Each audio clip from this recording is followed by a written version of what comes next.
I downloaded some geodata using Esri's Living Atlas platform. Now, I just want to focus on Manitoba.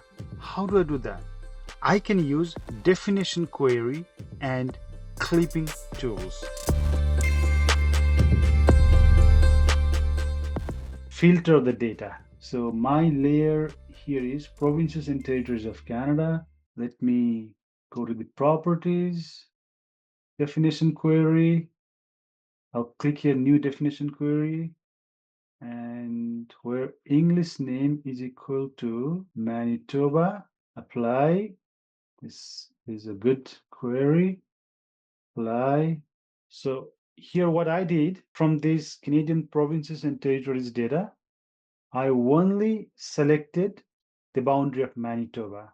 Now, there's another technique I can apply to sort all this data only for Manitoba.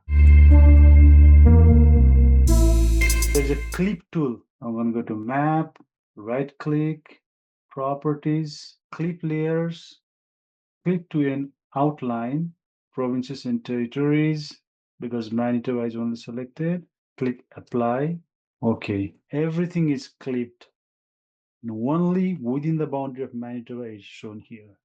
So by using the definition query and the clip function, and by downloading data from Living Atlas layer, we can easily make maps. So I can work on symbology. I can rename these layers because this is Manitoba. So what I can do, let's say I can rename, click here, Manitoba, protected area. So I can actually work on the symbology.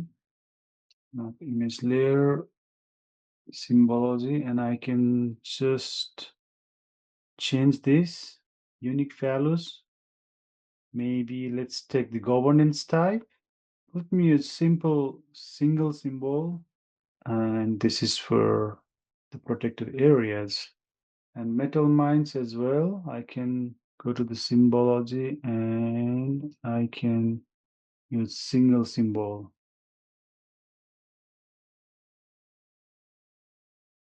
Reduce the size. Okay, so these are the metal mines. These are the protected areas. Okay, let's choose the color green, protected areas.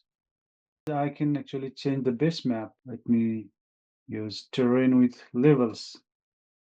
This is the another base map. If I want to unclip a particular layer, properties, and here I click exclude layer from clipping. Let's say if I exclude layer, these hillshade base maps, old terrain references, if I exclude these layers from clipping, what happens is I can see other these base maps, but only Manitoba boundary, and we'll see these protected areas.